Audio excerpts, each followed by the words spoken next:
Revelações da ciência sobre os mistérios da vida.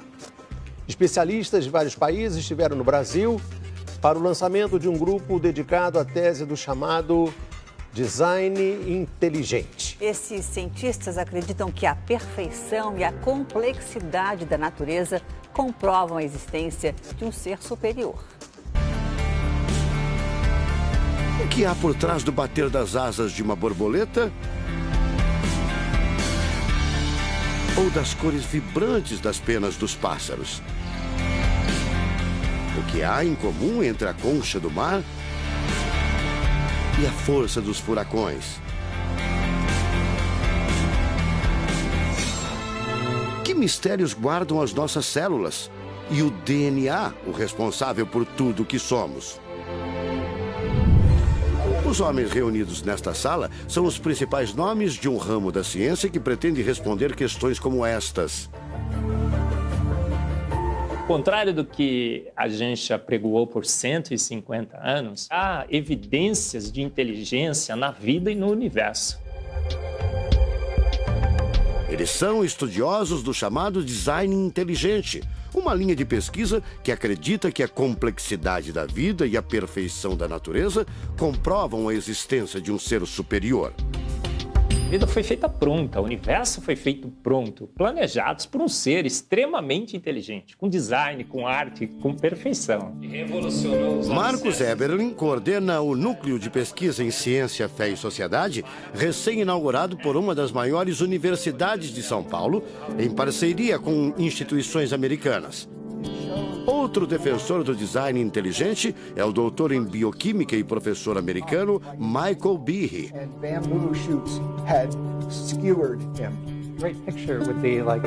Brian Miller é doutor em física. Ele coordena as pesquisas da Universidade de Duke, nos Estados Unidos. Seria um super engenheiro, um super arquiteto?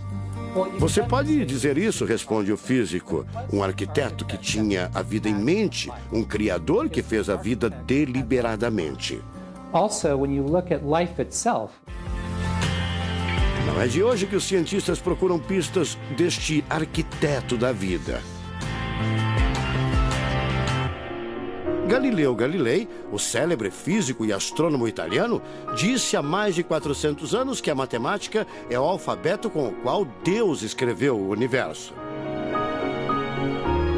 A matemática se dedica a provar que tudo no universo segue uma lógica. Mas foi ainda antes, na Idade Média, que outro italiano, Leonardo Fibonacci, decifrou parte deste alfabeto. Ele descobriu um padrão numérico que se repete em quase tudo na natureza. Em homenagem a ele, o padrão passou a ser conhecido como sequência de Fibonacci, uma sequência lógica de números que pode ser expressa em formas geométricas. Em cada quadrado, a gente consegue construir arcos, são aquelas linhas tortas, né? A gente consegue ligar um arco com o outro. Quando você liga um arco, um outro arco, um outro arco, um outro arco, um outro arco, e vai seguindo um outro arco, pensando no próximo quadrado, um outro arco. Essa aqui é uma figura que é uma espiral, chamada espiral de Fibonacci. E essa espiral aparece em diversos lugares do nosso cotidiano. Aparece, por exemplo, na nossa orelha. O formato da nossa orelha é exatamente essa espiral. Uma coisa interessante, aparece no nosso rodamuinho do cabelo aqui. É o mesmo formato que aparece aqui. Que é o mesmo formato que aparece naquela concha do mar, tal do Nautilus, né? Que é o mesmo formato que aparece nas estrelas do universo. Que é o mesmo rodamuinho que forma quando tem um furacão.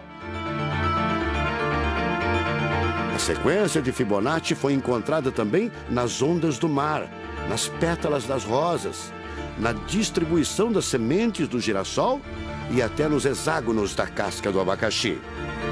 Mais uma comprovação matemática da existência de uma mente inteligente por trás da criação seria o chamado número de ouro, ou proporção áurea, representada pela letra Φ. O número de ouro, também representado pelos dígitos 1,618, está presente na construção de uma das obras mais importantes da antiguidade, o Partenon. Foi usado por Leonardo da Vinci na Mona Lisa, o quadro mais famoso do mundo. Essa regra do número áureo, ela vem, né, aparece no Fibonacci e aplica um monte de situações. E é legal que os gregos percebiam isso, eles associavam isso muito com a ideia de perfeição. Ele está presente nas asas das borboletas e até nas medidas do corpo humano. Se você pegar a sua altura e dividir pela distância do seu umbigo até o chão, vai dar aproximadamente 1,6. Um φ.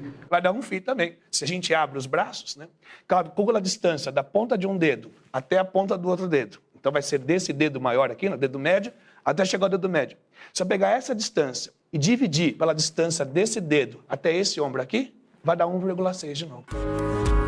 De tudo na natureza, o que mais impressiona os cientistas são as células, a chamada unidade básica da vida. São as menores partes que compõem os seres vivos, vegetais ou animais. O corpo humano é formado por cerca de 100 trilhões de células que dão origem a tecidos e órgãos. We cannot be accidentally caused. Life is not an accident. O americano Douglas Axie estuda biologia molecular há mais de 25 anos. Ele garante: não existe a mínima possibilidade de a vida ser um acidente, um acaso da evolução do planeta. Para ele, as células são complexas demais e só podem ter sido criadas de propósito por um ser inteligente. Literally machines that are made out of molecules. O Dr. Michael Behe concorda. Ele compara a célula a uma fábrica repleta de máquinas e veículos. Ela produz e troca com as células vizinhas os elementos fundamentais à vida. Tudo coordenado por uma espécie de computador central, o chamado DNA. Você já deve ter ouvido falar dele. O DNA é um conjunto de informações genéticas que definem as características dos seres vivos. Entre os humanos é o DNA que informa o sexo, a cor da pele e do cabelo e o formato do rosto, entre outras coisas. São 6 bilhões de informações condensadas numa estrutura microscópica extremamente eficiente. O presidente da Sociedade Brasileira do Design Inteligente considera o DNA o mais avançado código de que se tem notícia. A gente tem a molécula de DNA como um modelo. Por quê? Porque quando a gente descobriu essa molécula, a gente viu que é uma molécula fantástica, maravilhosa. E ali evidências e mais evidências de que uma mente inteligente projetou a vida. Porque é o software da vida. E esse software tem o quê? Tem ali um código. E a gente sabe que códigos emanam de mentes inteligentes. Nos Estados Unidos, um grupo de pesquisadores afirma ter identificado uma sequência de números que sempre se repete no DNA humano.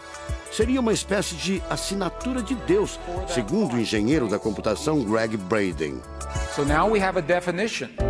Ao considerar a carga dos elementos químicos do DNA, os pesquisadores teriam identificado o seguinte padrão numérico: 10, 5, 6, 5. Eles então passaram a tentar decifrar esse código e tiveram a ideia de substituir os números por letras hebraicas. Em hebraico, a língua oficial de Israel e que aparece na Bíblia, os números são representados por letras, como explica essa professora israelense. A escrita hebraica é muito antiga. Já tem textos escritos 1000 anos antes da Era Comum. E nesta época ainda não inventaram o sistema decimal dos números que usamos agora. Na Bíblia, o Primeiro Testamento, podemos ver não só os números dos versículos e os números dos capítulos, mas também as páginas. A contagem das páginas está feita em letras e não em números. A sequência numérica 10, 5, 6, 5 foi transcrita para as respectivas letras em hebraico: Yud, Rei, Vav, Rei. Veja o resultado. A sequência corresponde à palavra Javé, ou Deus, em hebraico. Apesar de todo o avanço da medicina, cerca de 90% das informações genéticas ainda são um mistério. O professor Eberlin diz que as descobertas científicas trazem implicações sérias para toda a humanidade, mas cada vez mais reforçam os argumentos de quem acredita no design inteligente, a assinatura de uma força superior. A gente vai ter que entregar essa informação para a filosofia e para a teologia. E a gente agora, como bons filósofos e teólogos que todos somos, a gente vai colocar a nossa filosofia e nossa teologia em cima desse dado científico e optar pela melhor opção. Eu, óbvio, acho que a melhor opção é Deus. Como gente, a gente tem esse direito, né, de especular em cima da descoberta científica de que uma mente inteligente orquestrou o universo e a vida.